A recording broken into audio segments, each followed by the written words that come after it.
નમસ્તે વિદ્યાર્થી મિત્રો, હું વાછાનીથી મારી યુટ્યુબ ચેનલમાં આપ સર્વે વિદ્યાર્થી મિત્રોનું ફરી એક વખત હાર્દિક સ્વાગત કરું છું।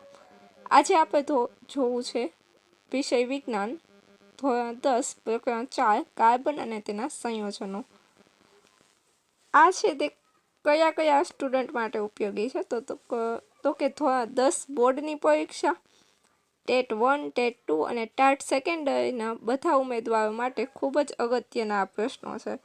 તો તમારા ધોરણ 10ના દરેક મિત્રોને આ વિડીયો શેર કરો અને ચેનલને સબસ્ક્રાઈબ કરો, તેમજ જે લોકો ટેટ 1, ટેટ 2 અથવા તો ટાટ સેકન્ડરીની તૈયારી કરે છે તે લોકો સુધી પણ આ વિડીયોને જરૂરથી પહોંચાડો।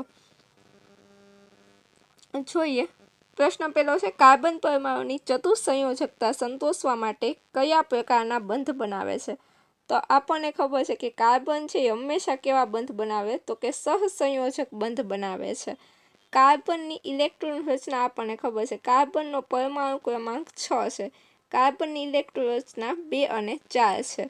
તેથી તે હંમેશા 4 ઇલેક્ટ્રોન છે એ ગુમાવી શકતું નથી, તેમાં 4 ઇલેક્ટ્રોન મેળવી શકતું નથી અને તેને બાહ્યતમ કક્ષા પૂરી કરવા માટે તે શું કરશે તો કે હંમેશા બીજા કોઈ પરમાણુ સાથે ભાગીદારી કરીને સહસંયોજક બંધની રચના કરશે। ત્યારબાદ જોઈએ, હીરામાં દરેક કાર્બન પરમાણુ અન્ય કેટલા કાર્બન પરમાણુ સાથે જોડાયેલો હોય છે? તો કે હીરામાં દરેક કાર્બન પરમાણુ અન્ય 4 કાર્બન પરમાણુ સાથે સંયોજાયેલો હોય છે, તે પણ ચતુષ્ફલકીય રીતે અને ચતુષ્ફલકીય રીતે 109 અંશ અને 28 ડિગ્રીનો ખૂણો બનાવી અને જોડાય છે અને હીરો છે એ કાર્બનનું સૌથી સખત સ્વરૂપ ગણવામાં આવે છે। ત્યારબાદ પ્રશ્ન 3 જોઈએ, સંતૃપ્ત હાઇડ્રોકાર્બન સંયોજનોને શું કહેવામાં આવે છે? સંતૃપ્ત હાઇડ્રોકાર્બન સંયોજનો એટલે કે એવા સંયોજનો જેમાં કાર્બન છે એ એકલ બંધથી જોડાયેલો હોય, જેમ કે કાર્બન કાર્બન વચ્ચે કેવો તો કે ફક્ત એક જ બંધ આવેલો હોય, તો તેવા સંયોજનોને આપણે કહીએ છીએ આલ્કેન સંયોજનો। ત્યારબાદ પ્રશ્ન 4 જોઈએ, ઇથેનોલનું આણ્વીય સૂત્ર નીચેનામાંથી કયું છે? ઇથેનોલ એટલે શું? તો કે ઇથેનોલમાં આપણને ખબર છે કે હંમેશા ક્રિયાશીલ સમૂહ તરીકે કયો તો કે OH આવેલો હોય અને ઇથેન એટલે કે 2 કાર્બન, તો હંમેશા આપણું અણુસૂત્ર થાય C2H5OH, C2H5OH ઇથેનોલનું આણ્વીય સૂત્ર થશે।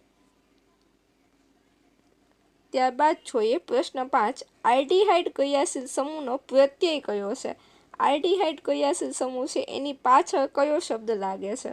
તો આલ્ડીહાઇડ હોય ત્યારે પાછળ હંમેશા આલ પ્રત્યય લાગે છે, જેમ કે મિથેનાલ, ઇથેનાલ, પ્રોપેનાલ, પાછળ હંમેશા આલ પ્રત્યય લાગે છે। આપણો સાચો જવાબ છે ઓપ્શન સી। ત્યારબાદ જોઈએ પ્રશ્ન 6, ખોરાક રાંધતી વખતે જો વાસણના તળિયા બહારથી કાળા થતા હોય તો તેનો અર્થ શું થાય છે? વાસણના તળિયા છે બહારથી કાળા થાય એનો અર્થ થાય છે કે બળતણનું સંપૂર્ણ દહન થતું નથી અથવા તો બળતણનું કેવું તો કે અપૂર્ણ દહન થાય છે અને જ્યારે બળતણ અપૂર્ણ દહન પામે છે ત્યારે તે હંમેશા પીળા રંગની જ્યોત સાથે સળગે છે, તેથી વાસણના બહારના તળિયા છે કેવા કાળા રંગના થાય છે। ત્યારબાદ જોઈએ, સાબુના અણુમાં જલવિતરાગી એટલે કે હાઇડ્રોફોબિક છેડો કયો હોય છે? તો કે હાઇડ્રોફોબિક છેડો છે તે હંમેશા કયો હોય છે? સોડિયમ આયન વાળો છેડો છે તે હાઇડ્રોફોબિક છેડો હોય છે, જેને આપણે પૂંછડીવાળો ભાગ પણ કહીએ છીએ। ત્યારબાદ પ્રશ્ન 8, આલ્કાઇન શ્રેણીનું સામાન્ય સૂત્ર કયું છે? તો આલ્કાઇન શ્રેણીનું સામાન્ય સૂત્ર થાય છે CnH2n, CnH2n -2। અહીંયા આપણને આપેલું છે CnH2n -2। જો આપણને આલ્કીન પૂછે તો CnH2n અને જો આલ્કેન પૂછે તો CnH2n +2। આપણે અહીંયા બધાને લખી નાખીએ, આલ્કેન હોય તો CnH2n +2 અને આલ્કીન હોય તો CnH2n।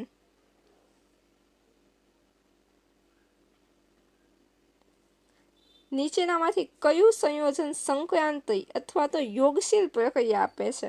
તો આપણને બધાને ખબર છે કે યોગશીલ પ્રક્રિયા હંમેશા કયા સંયોજનો આપતા હશે? તો કે યોગશીલ પ્રક્રિયા હંમેશા અસંતૃપ્ત હાઇડ્રોકાર્બન આપતા હશે। અને અહીંયા અસંતૃપ્ત હાઇડ્રોકાર્બન તરીકે આપણને આપેલું છે ઇથિન। ઇથિન છે એ હંમેશા આપણને યોગશીલ પ્રક્રિયા આપશે। જેમ કે આપણને ખબર છે કે યોગશીલ પ્રક્રિયાનો ઉપયોગ ક્યાં થાય છે? તો કે હાઇડ્રોજનેશનની પ્રક્રિયામાં। હાઇડ્રોજનેશનની પ્રક્રિયા છે એમાં યોગશીલ પ્રક્રિયાનો ઉપયોગ થાય છે। હાઇડ્રોજનેશનની પ્રક્રિયા એટલે કે વનસ્પતિ ઘીમાંથી વનસ્પતિ તેલ બનાવવાની પ્રક્રિયા। ત્યારબાદ પ્રશ્ન 10, કઠણ પાણીમાં સાબુના બદલે શું વાપરવું વધારે ફાયદાકારક છે? તો અહીં આપણો સાચો જવાબ આવશે પ્રક્ષાલક એટલે કે ડિટર્જન્ટ। સાબુની બદલે હંમેશા આપણે ડિટર્જન્ટ વાપરવા જોઈએ, કારણ કે કઠણ પાણીમાં મેગ્નેશિયમ અને કેલ્શિયમના ક્ષારો આવેલા હોય છે। કઠણ પાણીમાં હંમેશા કેલ્શિયમ અને મેગ્નેશિયમના ક્ષારો આવેલા હોય છે, જેમાં પ્રક્ષાલકો છે એ દ્રાવ્ય થઈ અને સારું રિઝલ્ટ આપે છે।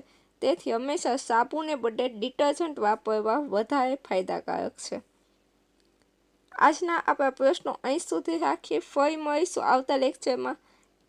તમને વિડીયો કેવો લાગ્યો જરૂરથી કમેન્ટમાં લખજો। કોઈ પણ પ્રશ્ન હોય તો પણ કમેન્ટમાં લખજો। અને ખાસ કરીને તમારા ધોરણ 10ના મિત્રો તેમજ કોઈ પણ વ્યક્તિ કે જે ટેટ ટાટ કે બીજી કોઈ પણ પરીક્ષાની તૈયારી કરે છે તેવા ઉમેદવારોને ખાસ આ વિડીયો શેર કરજો। ફરી મળીશું આવતા લેક્ચરમાં, ત્યાં સુધી થેન્ક યુ સો મચ।